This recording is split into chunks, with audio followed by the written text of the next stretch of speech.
একবারে শেষে যে উদাহরণটা দেয়া আছে সেইখানে এই অতটা হবে না, লিখতে টাইপিংয়ে ভুল করছে। যেহেতু আমাদের আজকে প্রেজেন্ট টেন্স, সেহেতু অত এখানে হবে না, এটা পাস্ট টেন্স হয়ে গেছে, হবে মকসুমনিদা। এটা একটু কারেকশন করে নেন। আসসালামু আলাইকুম, ক্যাপ কোরিয়ান একাডেমি থেকে আমি ফরহাদ আছি আপনাদের সাথে। আজকের ক্লাসের আলোচনার বিষয় নতুন ইপিএস টপিক টেক্সট বুকের ষষ্ঠ অধ্যায়ের প্রথম গ্রামারটি নিয়ে। আমাদের বইয়ের ভিতরে আজকের যে গ্রামারটি দেওয়া আছে, এই গ্রামারটি কোরিয়ান ভাষার প্রেজেন্ট টেন্স, উঁচু ভাষা। তো এই গ্রামারটি ব্যবহার করে কিভাবে প্রেজেন্ট টেন্স দিয়ে একটা বিবৃতিমূলক বাক্য তৈরি করা যায় এবং কিভাবে প্রেজেন্ট টেন্স দিয়ে প্রশ্ন করা যাবে, আমরা আজকে সেই জিনিসটা একদম বেসিক থেকে শিখবো ইনশাল্লাহ। বইয়ের ভিতরে যে উদাহরণগুলো দেওয়া আছে, সেই উদাহরণে একবারে শেষে যে উদাহরণটা দেওয়া আছে, এখানে লেখা আছে মগজ সুমনিদা, মগ এরপরে দেখেন অত লেখা আছে, এখানে এই অতটা হবে না। এটা হয়তো ওনারা লিখতে টাইপিংয়ে ভুল করছে। যেহেতু আমাদের আজকে প্রেজেন্ট টেন্স, সেহেতু অত এখানে হবে না, এটা পাস্ট টেন্স হয়ে গেছে, হবে মকসুমনিদা। এটা একটু কারেকশন করে নেন। এবং কোরিয়ান ভাষার প্রেজেন্ট টেন্স যদি আপনি খুব সুন্দর মতো শুরু থেকে একবারে বেসিক জিনিস থেকে যদি শিখতে চান, তাহলে অবশ্যই আজকের ভিডিওটা শুরু থেকে শেষ পর্যন্ত দেখতে হবে। তো চলুন তাহলে শুরু করা যাক। তো আমাদের আজকের যে গ্রামারটা, এই গ্রামারটা হচ্ছে কোরিয়ান ভাষার প্রেজেন্ট টেন্স, বর্তমানকালের উঁচু ভাষার গ্রামার। এইটা আমরা এর আগে চতুর্থ অধ্যায়ে একটা গ্রামার শিখেছিলাম, ওই গ্রামারটাও প্রেজেন্ট টেন্সের গ্রামারই ছিল, কিন্তু ওইটা ছিল প্রেজেন্ট টেন্সের চলিত ভাষা। উঁচু ভাষাটা সাধারণত ব্যবহার করা হয় ফর্মাল পরিবেশে, অর্থাৎ যেই সমস্ত পরিবেশে আপনি কাউকে সম্মান দিয়ে কথা বলবেন, সেই সমস্ত সিচুয়েশনে বা সেই সমস্ত পরিবেশে আপনি উঁচু ভাষাটা ব্যবহার করবেন। দৈনন্দিন জীবনে দক্ষিণ কোরিয়াতে সবথেকে বেশি যেই ভাষাটা ব্যবহার করা হয় সেটা হচ্ছে এই চলিত ভাষার গ্রামার। তো চতুর্থ অধ্যায়ে আমরা এই চলিত ভাষার প্রেজেন্ট টেন্সটা শিখেছিলাম। যারা ওই অধ্যায়ের ওই ভিডিওটা দেখেন নাই বা যারা প্রেজেন্ট টেন্সের চলিত ভাষাটা শিখতে চাচ্ছেন, তারা আমার ওই ভিডিওটা দেখতে পারেন। এখন আজকে আমরা প্রেজেন্ট টেন্সের যে গ্রামারটা শিখবো, এই গ্রামারটা তো যেইভাবে লেখা আছে এইভাবে তো আর আসলে লেখা যায় না। এখানে দুইটা রূপ আছে, যেমন একটা হচ্ছে সুমনিদা, বিয়োগ ভাচ্ছিমের পরে যখন নিয়ন আসে তখন এই বিয়োগটা ম উচ্চারণ করতে হয়, এখানে উচ্চারণ হবে সুমনিদা। আর এইখানে বিয়োগটা খালি আছে, ও কারো সাথে নাই, অর্থাৎ এই বিয়োগটা একটা শব্দের নিচে ভাচ্ছিমে ব্যবহার করতে হবে। তো যখন বিয়োগটা ভাচ্ছিমে চলে যাবে, তখন এই বিয়োগের পরে আবার নিয়ন আসতেছে, তখন এই বটাও ম উচ্চারণ হবে। তো আপনি এখানে বনিদাও উচ্চারণ করতে পারেন বা মনিদাও উচ্চারণ করতে পারেন, সমস্যা নেই, আপনি যেভাবে সুবিধা আপনি মনে রাখেন। এবার পাশে সুমনিক্কা যেটা আছে, এখানেও দুইটা রূপ আছে, একটা হচ্ছে সুমনিক্কা, এটা প্রশ্নবোধক, আর একটা হচ্ছে বনিক্কা বা মনিক্কা, দুইভাবেই বলা যায়, এটাও প্রশ্নবোধক। তো আমাদের আজকের গ্রামারটা সুমনিদা বা বনিদা, সুমনিক্কা বা মনিক্কা, কিভাবে আমরা ব্যবহার করব বা কখন কোন জায়গা ব্যবহার করতে হয়। প্রেজেন্ট টেন্সের সাধারণ একটা বিবৃতিমূলক বাক্য যখন আমরা তৈরি করব, তখন আমরা সুমনিদা অথবা মনিদা ব্যবহার করব, বা প্রেজেন্ট টেন্স দিয়ে যখন আমি উত্তর দিব, তখন আমি এই সুমনিদা বা মনিদা ব্যবহার করব। একইভাবে যখন আমরা এই প্রেজেন্ট টেন্স দিয়ে যখন একটা প্রশ্নবোধক বাক্য তৈরি করব, যখন প্রেজেন্ট টেন্স দিয়ে আমি প্রশ্ন করব, তখন আমাকে সুমনিক্কা বা মনিক্কা ব্যবহার করতে হবে। কোথায় কিভাবে ব্যবহার করব? গ্রামারটি ব্যবহার করতে হবে বাক্যের শেষে ভার্ব অথবা অ্যাডজেক্টিভের সাথে। কোরিয়ান ভাষাতে বেশিরভাগ গ্রামারই ভার্ব অথবা অ্যাডজেক্টিভের সাথে ব্যবহার করতে হয়। এটাও তাই, যেহেতু এটা টেন্স ভার্ব অথবা অ্যাডজেক্টিভের সাথে ব্যবহার করতে হয় এবং অবশ্যই বাক্যের শেষে ব্যবহার করতে হবে ভার্ব এবং অ্যাডজেক্টিভের সাথে। তবে ব্যবহারের সময় ভার্ব অথবা অ্যাডজেক্টিভের শেষের দা বাদ দিয়ে তারপরে গ্রামারটি ব্যবহার করতে হবে। কীভাবে ব্যবহার করব? যেহেতু আমাদের এখানে দুইটা রূপ আছে, তার মানে ভাতসিম থাকলে একটা, ভাতসিম না থাকলে অন্য একটা। সুমনিদা এবং মনিদার ক্ষেত্রে ভার্ব অথবা অ্যাডজেক্টিভের শেষে দা বাদ দেওয়ার পরে যদি ভাতসিম থাকে, তাহলে সুমনিদা বসাতে হবে, সুমনিদা ব্যবহার করতে হবে। ভার্ব অথবা অ্যাডজেক্টিভের শেষে দা বাদ দেওয়ার পরে যদি ভাতসিম না থাকে, তাহলে বনিদা ব্যবহার করতে হবে বা বনিদা বসাতে হবে। তো একইভাবে এই সুমনিক্কা বা মনিক্কার ক্ষেত্রেও একই নিয়ম। ভার্ব অথবা অ্যাডজেক্টিভের শেষে দা বাদ দেওয়ার পরে যদি ভাতসিম থাকে, তাহলে সুমনিক্কা বসাতে হবে। ভার্ব অথবা অ্যাডজেক্টিভের শেষে দা বাদ দেওয়ার পরে যদি ভাতসিম না থাকে, তাহলে বনিক্কা বা মনিক্কা ব্যবহার করতে হবে বা বসাতে হবে। এখন এইটা তো আমরা কিছু নিয়ম শিখলাম। গ্রামারটা যখন আপনি খুব সুন্দর মতো এটা প্রয়োগ করতে চাবেন, যখন এইটা দিয়ে আপনি একটা সেন্টেন্স বাক্য তৈরি করতে চাবেন, তখন অবশ্যই আপনাকে এই নিয়মগুলো মনে রাখতে হবে। এগুলো হচ্ছে সব স্ট্রাকচারের নিয়ম, যে এই নিয়মগুলো আপনি যদি জানেন, এই নিয়মগুলো সঠিকভাবে ব্যবহার করতে পারলে আপনি প্রেজেন্ট টেন্সটা শিখতে পারবেন। এখন এটা তো আমরা ব্যবহারটা শিখলাম, এর অনুবাদ কিভাবে হয়। দেখেন প্রেজেন্ট টেন্সের অনুবাদ কিভাবে হয়, বর্তমানকালে অনুবাদটা কীভাবে হয়, এটা আপনাকে নতুন করে শিখাইতে হবে না, এটা আপনারা সবাই পারেন। অর্থাৎ বর্তমানে যে কাজটা আপনি করতেছেন বা যে কাজটা আমরা বর্তমানে করি, এটাই প্রেজেন্ট টেন্স, এটাই বর্তমানকাল, ঠিক না? তো মনে রাখতে হবে এখানে একটা জিনিস আমাদের, সেটা হচ্ছে উঁচু ভাষার গ্রামারের ক্ষেত্রে বাক্যের শেষে সবসময় সুমনিদা অথবা মনিদা যুক্ত থাকে। উঁচু ভাষার যতগুলো গ্রামার সামনে পাবেন, প্রতিটা গ্রামারের শেষেই দেখবেন হয় সুমনিদা থাকে অথবা মনিদা, এই দুইটার যে কোনো একটা যুক্ত থাকে। এবং উঁচু ভাষার প্রশ্নবোধক বাক্যের শেষে সবসময় কা যুক্ত থাকে। উঁচু ভাষার প্রশ্নবোধকের শেষে সবসময় কা যুক্ত থাকবে। এইটাই চেনার উপায় যে কোনটা উঁচু ভাষাতে আছে। উঁচু ভাষাতে বুঝবেন কীভাবে, সুমনিদা বা মনিদা থাকবে একটা সাধারণ বিবৃতিমূলক বাক্যে, এবং প্রশ্নবোধক যদি থাকে তাহলে সেইটার শেষে সবসময় কা প্রশ্নবোধক থাকবে। আর চলিত ভাষার ক্ষেত্রে কি থাকবে, শেষে এরকম ইও থাকে, ইওটা থাকলে সেটা চলিত ভাষা, নর্মালি আমরা যেটা বুঝি। তো এখন আমরা এই টেন্সটা দিয়ে আমরা কিছু সরাসরি উদাহরণ করি, আমরা কিছু বাক্য তৈরি করি, তখন এই জিনিসটার এই নিয়মগুলো, প্রয়োগগুলো আমরা খুব সুন্দর করে আরও ভালো বুঝতে পারবো। তো এখন আমরা এখানে কিছু উদাহরণ করি, যেমন প্রেজেন্ট টেন্স সাধারণ বাক্য উঁচু ভাষা আমরা এটা বাম পাশে করি, এবং প্রেজেন্ট টেন্স দিয়ে প্রশ্নবোধক বাক্য আমরা ডান পাশে তৈরি করি। আমরা কিছু বাক্য করি, যেমন আমি যাই। আমরা একদম বেসিক থেকে শেখার চেষ্টা করি। আমরা যখন বেসিক জিনিসটা টেন্সের বুঝতে পারবো, তখন সেই টেন্সটা ব্যবহার করে আমরা বড় বড় বাক্য তৈরি করতে পারবো। তো আমরা একদম বেসিক থেকে শুরু করি। যেমন আমি এখানে যদি বলি আমি যাই, এই কথাটা একটা প্রেজেন্ট টেন্সে আছে, এটা একটা সাধারণ বাক্য বা একটা সাধারণ বিবৃতিমূলক বাক্য। তো এইটা আমরা কীভাবে তৈরি করব, আমি এর কোরিয়ানটা হচ্ছে কি ছনুন। ছনুন মানে আমি। এখন যাই আমাকে বানাইতে হবে। যাই দিয়ে তো কোনো শব্দের অর্থ পড়েন নাই, আমরা যে শব্দ অর্থটা পড়ছি সেটা হচ্ছে কি যাওয়া। যাওয়া এর কোরিয়ানটা কি ছিল, খাদা। খাদা মানে ছিল যাওয়া। এখন এই যাওয়াটাকেই আমাকে যাই বানাইতে হবে, যাই তৈরি করতে হবে। অর্থাৎ এই যাইটা আছে কিসে, প্রেজেন্ট টেন্সে আছে। আমরা প্রেজেন্ট টেন্সের উঁচু ভাষাটা করতেছি আজকে, ঠিক না? তো অবশ্যই আমরা এই যাওয়া থেকে যাই তৈরি করব। তো প্রেজেন্ট টেন্সে আমাদের নিয়মটা কী ছিল, যে ভার্ব অথবা অ্যাডজেক্টিভের শেষে যে দা থাকবে সেই দাটা বাদ দিতে হবে, এরপরে আমাদের গ্রামারটা ব্যবহার করতে হবে। তাহলে খাদা এর অর্থ হচ্ছে যাওয়া, আমরা দাটা বাদ দিই, দা বাদ দিলে আমাদের কি থাকে, এখানে শুধু খা থাকে। তো খা থাকলে আমাদের যখন সুমনিদা বা মনিদা সাধারণ বাক্য তৈরি করব, তখন ওই দুইটার যে কোনো একটা ব্যবহার করতে হবে। দেখতে হবে কি, দা বাদ দেওয়ার পরে ভাচ্ছিম থাকলে সুমনিদা, ভাচ্ছিম না থাকলে মনিদা। তো এইখানে দা বাদ দেওয়ার পরে ভাচ্ছিম নাই, না থাকলে আমাদের এখানে কি ব্যবহার করতে হবে, মনিদা ব্যবহার করতে হবে। এখন এখানে একটা জিনিস লক্ষ্য করেন, এখানে যে বিয়োগটা যে আছে, দেখেন বিয়োগটা এখানে একা আছে। তো কোরিয়ান ভাষার একটা স্ট্রাকচার কি, যে কখনো স্বরবর্ণ বা ব্যঞ্জন বর্ণ একটা বাক্যের মধ্যে একা বসে না, সবসময় কারো না কারো সাথে বসে। তো বিয়োগটা এখানে একা আছে, এখন একা তো আর এটা বসবে না, তখন এই বিয়োগটা কি হবে, এই গায়ের নিচে ভাচ্ছিমে এখানে ব্যবহার করতে হবে। তো যখন আমি ভাচ্ছিমে ব্যবহার করব, তখন এটার উচ্চারণটা হয়ে যাবে বিউপ, ভাচ্ছিমের পরে নিউন আছে, এখন এটার উচ্চারণ হবে ম, তাহলে হয়ে যাবে খামনিদা। এইভাবে কোরিয়ান ভাষাতে লেখা যাবে না, লিখতে হবে খামনিদা। এটা নিয়ম, এখানে আমি এখানে ভেঙে ভেঙে বুঝাই দিলাম। তো এই খামনিদা হচ্ছে কি যাই, তাহলে ঝনুন খামনিদা অর্থ হচ্ছে আমি যাই। তো সেমভাবে যদি আমি এখানে তৈরি করি দিয়ান যাই কি, দেন আমি একটা প্রশ্নবোধক বাক্য তৈরি করব, প্রেজেন্ট টেন্স দিয়ে আমি প্রশ্ন করতেছি উঁচু ভাষায়।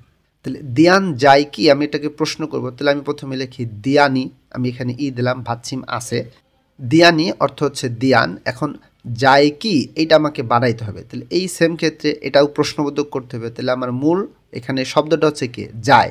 এখন যায় এরকম তো আপনি পড়েন না, আপনি পড়ছেন কি যাওয়া। এই যাওয়া থেকে যাই তৈরি করছি, আবার যাওয়া থেকে কি যাই কি এটা তৈরি করা যাবে, গ্রামার ব্যবহার করতে হবে। তাহলে খাদা আমাদের এখানে যাই, তাহলে আমাদের নিয়ম অনুযায়ী শব্দের শেষে দা বাদ দিতে হবে, দা বাদ দিলাম, এখানে শুধু খা থাকে, তাহলে খা থাকলে আমি এটাকে প্রশ্নবোধক বাক্য তৈরি করব। তো প্রশ্নবোধক বাক্য তৈরির নিয়ম ছিল কি, সুমনিক্কা মনিক্কা, ভাচ্ছিম থাকলে সুমনিক্কা, ভাচ্ছিম না থাকলে মনিক্কা। তো এখানে ভাচ্ছিম নাই, দা বাদ দেওয়ার পরে, তাহলে আমার এখানে বসবে কি মনিক্কা বসবে। তাহলে বিয়োগটা এখানে একা আছে, এই আগেরটা নিয়মের মতন। তো একা থাকলে তো একা বসবে না, অবশ্যই বিয়োগটা গায়ের নিচে চলে আসবে, তখন উচ্চারণটা হয়ে যাবে খামনিক্কা, এবং প্রশ্নবোধক দিতে হবে লেখার ক্ষেত্রে। আর যখন শুনবেন তখন এই কা এটা শুনলেই আপনি বুঝতে পারবেন যে এটা উঁচু ভাষা দিয়ে আপনাকে কোনো একটা কিছু প্রশ্ন করতেছে। তাহলে খামনিক্কা এর অর্থই হচ্ছে কি যায় কি, দিয়ানি দিয়ান খামনিক্কা যায় কি। আশা করি জিনিসটা বুঝতে পারতেছেন, আর একটু মনোযোগ দিয়ে বোঝার চেষ্টা করেন। আমরা আরও কিছু বাক্য তৈরি করি, যেমন আমি যদি এখানে বলি আমি খাই, আমি একটা সাধারণ বাক্য তৈরি করতেছি। আমি খাই, এটা আমি কিভাবে বানাবো? ছনুন মানে হচ্ছে আমি। এখন খাই, এটা তো আপনি শব্দের অর্থ পড়েন নাই, আপনি পড়ছেন হচ্ছে কি খাওয়া। এই খাওয়ার কোরিয়ানটা ছিল কি মক্তা। মক্তা মানে খাওয়া। অনেকে দা বাদ দিয়ে শুধু মক পড়েন, সেক্ষেত্রেও হবে কোনো সমস্যা নাই, আপনি যেভাবে বুঝতে পারেন। তবে নিয়ম হচ্ছে সম্পূর্ণ শব্দটাই পড়া। মক্তা এর অর্থ হচ্ছে খাওয়া। তো খাওয়া থেকে খাই তৈরি করতে হবে। তাহলে নিয়মটা কি, আমাকে এটা প্রেজেন্ট টেন্সে আমি উঁচু ভাষা তৈরি করব। তাহলে শব্দের শেষে প্রথমেই দাটা বাদ দেওয়া। দা বাদ দিলে আমার এখানে থাকে শুধু মক। এখন দা বাদ দেওয়ার পরে ভাচ্ছিম আসে, তো ভাচ্ছিম থাকলে আমাদের ব্যবহার করতে হবে সুমনিদা। তো আমি এখানে ব্যবহার করি সুমনিদা। তাহলে মক সুমনিদা। এইখানে যেহেতু সম্পূর্ণটাই পরিপূর্ণ আছে, তাই কোনোটা আর একটার সঙ্গে আর বসাইতে হবে না। তাহলে আমরা মক সুমনিদা এর অর্থ হচ্ছে খাই। ছনুন আমি মকসুমনিদা খাই। দেখেন এইগুলোই কিন্তু আজকে উঁচু ভাষা শিখতেছি। চতুর্থ অধ্যায় কিন্তু এই বিষয়গুলি আমরা চলিত ভাষা দিয়ে কীভাবে তৈরি করব সেটা শিখছিলাম। তো দক্ষিণ কোরিয়ার ভাষার মধ্যে প্রায় প্রতিটা গ্রামারেরই উঁচু ভাষা আছে এবং চলিত ভাষা আছে, তাই আমাদেরকে দুইভাবেই শিখতে হবে। এখন আমরা একটা প্রশ্নবোধক বাক্য তৈরি করি। আমরা তৈরি করলাম দিয়ান খাই কি, প্রশ্ন করতেছি। এখানে বলছি আমি খাই, এখানে আমি বানাবো দিয়ান খাই কি। তাহলে আমি এখন দিয়ানি অর্থ হচ্ছে আমার দিয়ান, খাই কি এটা আমি তৈরি করব। এই যে এটার মতোই, এই নিয়মটার মতোই আমি তৈরি করি। মক্তা মানে খাওয়া, আমি এটাকে প্রশ্ন করব। তো নিয়ম হচ্ছে কি, আমি দাটা বাদ দেবো ভার্বের শেষে। দা বাদ দিলাম, আমার এখানে মক থাকলো। তাহলে বাচ্চিম আসে, তাহলে ব্যবহার করব সুমনিক্কা, প্রশ্ন করার জন্যে। তাহলে আমি এখানে ব্যবহার করব মক সুমনিক্কা। দিয়ানি দিয়ান মক সুমনিক্কা খাই কি, এই যে কা ব্যবহার করছি। উঁচু ভাষায় গ্রামারের শেষে কা থাকে। মকসুম নিক্কা খাই কি। আমরা আরও কিছু বাক্য তৈরি করি, জিনিসটা আমরা আরও ভালো বুঝতে পারবো। আমি এখানে একটা বাক্য বানাইলাম দিয়ান ঘুমায়। দেখেন আমরা একদম সিম্পল কিছু কিছু বাক্য তৈরি করতেছি। আমরা একদম বেসিক থেকে জিনিসটা শিখতে পারলে এরপরে আমরা এর সঙ্গে আগে কিছু যুক্ত করে আমরা সেন্টেন্সটাকে আরও বড় তৈরি করতে পারবো। তাহলে দিয়ান ঘুমায়, এটা কি আমি বর্তমান অর্থাৎ প্রেজেন্ট টেন্সে বলতেছি। আমি এটা পাস্ট টেন্স বা ফিউচার বা কন্টিনিউয়াস কোনোভাবেই বলতেছি না, আমি বর্তমানের কথা বলতেছি যে দিয়ান ঘুমায়। তাহলে আমি তৈরি করব কিভাবে, দিয়ান আমি লিখলাম দিয়ানি, এখানে দিয়ান উনো ব্যবহার করা যাবে, সমস্যা নেই এক্ষেত্রে। উন্নুন ইগা এইটা নিয়েও এর আগে ভিডিও প্রকাশ করছি, যদি এই বিষয়ে কনফিউশন থাকে আপনি ওই ভিডিওগুলো দেখতে পারেন। তাহলে ঘুমায় আমি এখন তৈরি করব, কারণ যেহেতু ঘুমায় আমি এরকম শব্দ অর্থ পড়িনি। আমি যেটা পড়ছি শব্দটা সেটা ছিল ঘুমানো, ঝাদা। এটা আমার একটা কি ভার্ব। তো এই ঘুমানোটাকে আমাকে ঘুমায় এরকম বানাইতে হবে। তো কীভাবে আমি বানাবো, আমার নিয়মটা হচ্ছে কি, সবসময় ভার্ব অ্যাডজেক্টিভের শেষে দা বাদ দিলাম। দা বাদ দেওয়ার পরে আমার এখানে শুধু ঝা আছে। তাহলে আমি এখন যখন সাধারণ একটা বাক্য তৈরি করব তখন আমাকে সুমনিদা মনিদা ব্যবহার করতে হবে উঁচু ভাষার ক্ষেত্রে। চলিত ভাষায় কিন্তু এরকম ব্যবহার করা যাবে না। তাহলে এখানে দা বাদ দেওয়ার পরে ভাচ্ছিম নাই, না থাকলে ব্যবহার করতে হবে মনিদা। তো আমি এখানে ব্যবহার করলাম মনিদা। এই আগেরটার মতোই এখানে বিয়োগটা একা আছে, তো একা তো আর একটা বাক্যের মধ্যে থাকতে পারে না, অবশ্যই বিয়োগটা ঝায়ের নিচে চলে আসবে। তো এখানে হয়ে যাবে ঝামনিদা। বিয়োগটা নিউনের কারণে ম উচ্চারণ হবে। তো এই ঝামনিদা অর্থে হচ্ছে কে ঘুমায়। তাহলে দিয়ানি দিয়ান ঝামনিদা ঘুমায়। এইটাকেই দিয়ে আমি আবার past tense, future tense, continuous tense তৈরি করতে পারবো। আমরা এগুলো সামনে আরও শিখবো ইনশাল্লাহ। তো এখন আমরা একটা প্রশ্নবোধক বাক্য করি, দিয়ান ঘুমায় কি। আমি এটাকে প্রশ্নবোধক বাক্য তৈরি করব। নিয়মটা কি, তাহলে আমি লিখলাম দিয়ান দিয়ানি ঘুমায় কি, এটা আমাকে বানাইতে হবে শুধু প্রশ্ন করার জন্য। তাহলে ঘুমায় এটা হচ্ছে ঝাদা, এখানে আমি দা বাদ দিলাম। দা বাদ দেওয়ার পরে আমার এখানে ঝা আছে। তো এই সুমনিক্কা বা মনিক্কা ব্যবহার করতে হবে প্রশ্ন করার জন্য। যেহেতু ভাচ্ছিম নাই সেহেতু আমরা ব্যবহার করব মনিক্কা। তো মনিক্কা ব্যবহার করলে এই বিয়োগটা কি একা বসানো যাবে না, বিয়োগটাকে ঝায়ের নিচে ব্যবহার করতে হবে, নিচে বসাইতে হবে। তাহলে এখানে উচ্চারণটা হয়ে যাবে ঝামনিক্কা। তাহলে দিয়ানি দিয়ান ঝামনিক্কা ঘুমাই কি। এই হচ্ছে আপনার সাধারণ একটা বাক্য কীভাবে তৈরি করবেন সুমনিদা মনিদা দিয়ে, এবং প্রশ্নবোধক বাক্য তৈরি করতে হবে সুমনিক্কা মনিক্কা দিয়ে। ভাচ্ছিম থাকলে একটা ব্যবহার করতে হবে, ভাচ্ছিম না থাকলে অন্য একটা ব্যবহার করতে হবে। চিনতে পারবেন কীভাবে, সাধারণ একটা বাক্য ওই সবসময় শেষে সুমনিদা বা মনিদা থাকে, প্রশ্নবোধক বাক্যে সবসময় কা যুক্ত থাকে। এটা দিয়ে আপনি চিনতে পারবেন নর্মালি যে এই জিনিসটা সাধারণ বাক্য প্রেজেন্ট টেন্স, এটা সাধারণ বাক্য প্রশ্নবোধক, দুইটাই উঁচু ভাষা। এখন আমরা শেষ একটা উদাহরণ করি, আমরা এটা করলে আরও একটু জিনিস ক্লিয়ার হয়ে যাবে। যেমন আমি বাড়িতে আসি, যদি এটা আমি বলতে চাই কিভাবে আমি কোরিয়ান ভাষাতে বলবো, আমি বাড়িতে আসি, আমি এখন বর্তমানে আসি, এটা প্রেজেন্ট টেন্সে আছে। তাহলে আমি এখন তৈরি করি ঝনুন মানে হচ্ছে আমি, বাড়িতে বাড়ি এর কোরিয়ান হচ্ছে কি ঝিপ, আর এখানে তে আছে, এই যখন স্থানের সঙ্গে তে থাকে তখন কোরিয়ান ভাষাতে এ দিতে হয়। তাহলে জিবে মানে বাড়িতে, এখন আসি এইটা তৈরি করতে হবে। এখন এইটা আমাকে তৈরি করতে হবে কি থেকে? আসে বা থাকা। আমরা পড়ছিলাম ইত্তা, এই ইত্তা থেকে আসে বা থাকা, এইটা থেকে আমাকে আসি তৈরি করতে হবে। তো এই আসিটা আছে কি প্রেজেন্ট টেন্সে আছে। তো প্রেজেন্ট টেন্সের নিয়মটা হচ্ছে কি, এই দাটা বাদ দিতে হবে। দাটা বাদ দিলাম, এখানে শুধু ইত থাকবে। তা ভাবছিম এখানে আসে, এখানে ব্যবহার করতে হবে সুমনিদা। তো আমি এখানে ব্যবহার করে দিলাম ইস সুমনিদা। এখানে উচ্চারণটা হবে সাংসিয়তের পরে যখন আবার শিউত চলে আসে তখন এই দুইটারই উচ্চারণ স উচ্চারণ হবে। ইস সুমনিদা, ইত সুমনিদা এরকম হবে না, ইস সুমনিদা উচ্চারণটা হবে। তো এই ইস সুমনিদা অর্থই আসি, ঝনুন আমি জিবে বাড়িতে, ইস সুমনিদা আসি। এখন এই সাংসিয়ত দেখে আবার পাস্ট টেন্স মনে করেন না। পাস্ট টেন্সের সময় এটা বলছিলাম যে ইত্তা এবং হচ্ছে গেত্তা, এই দুইটা আপনাকে এক্সেপশনালভাবে মনে রাখতে হবে। এখন আমরা এইটা দিয়ে একটা প্রশ্নবোধক বাক্য তৈরি করি। দিয়ান বাড়িতে আছে কি? প্রশ্ন করতেছি আমি, দিয়ান বাড়িতে আছে কি? তাহলে আমি লিখলাম দিয়ানি, দিয়ান বাড়িতে, এটা হচ্ছে জিবে বাড়িতে আছে কি, এই যে এটা আমি তৈরি করবো এখন। ইত্তা আছে বা থাকা, এইটা থেকে আছে কি প্রেজেন্ট টেন্সে প্রশ্নবোধক করতে হবে উঁচু ভাষা দিয়ে। তাহলে নিয়ম অনুযায়ী আমাকে সবসময় মূল যে শব্দটা আমাদের এই শব্দের ভার্বের বা এই ইত্তা হচ্ছে কি, এটা অ্যাডজেক্টিভ, এটা কিন্তু ভার্ব না। অ্যাডজেক্টিভের শেষে দা বাদ দিতে হবে, দা বাদ দিলাম, দা বাদ দেওয়ার পর আমার এখানে ইত আছে, তাহলে ভাচ্ছিম আছে, ভাচ্ছিম থাকলে সমনিক্কা ব্যবহার করতে হবে। তাহলে আমি এখানে ব্যবহার করলাম সমনিক্কা, উচ্চারণটা হবে ইস সমনিক্কা। দিয়ানি দিয়ান জিবে বাড়িতে ইসমনিকা আছে কি। তো আশা করি গ্রামারের এই নিয়মগুলো বুঝতে পারছেন। আমি একদম বেসিক নিয়মটা আমি দেখাই দিয়েছি। বেসিক জিনিসটা বুঝতে পারলে এরপরে আস্তে আস্তে এই বড় বড় বাক্য যে সেন্টেন্সগুলো আছে এগুলো আপনি তৈরি করতে পারবেন। আপনার বাড়িতে হোমওয়ার্ক থাকবে, আমি এখানে আপনাকে কয়টা হোমওয়ার্ক দিয়ে দিই। যেমন আমি ব্যায়াম করি, আজকে যে নিয়মগুলো বুঝাইলাম এই নিয়ম থেকে আপনি আমি ব্যায়াম করি এটা তৈরি করবেন। আমি কাজ করি এটাও তৈরি করবেন। সাধারণ বাক্য তৈরি করবেন সুমনিদা মনিদা ব্যবহার করে, এবং আমি ব্যায়াম করি কি এই বাক্যটা, এই প্রশ্নবোধক বাক্য প্রেজেন্ট টেন্সের উঁচু ভাষা ব্যবহার করে এই বাক্যটা কমপ্লিট করবেন। দিয়ান কাজ করে কি, আপনি এই বাক্যটাও কমপ্লিট করবেন। তো আশা করি আপনি এই উদাহরণগুলো এখন তৈরি করতে পারবেন বাসায়। এইরকম আরও বেশি বেশি ছোট ছোট বাক্য তৈরি করে বাসায় প্র্যাকটিস করতে থাকেন। আপনার স্কিল, গ্রামারের যে স্কিল, গ্রামারে প্রয়োগ করার যে স্কিল, সেই স্কিলটা বাড়বে।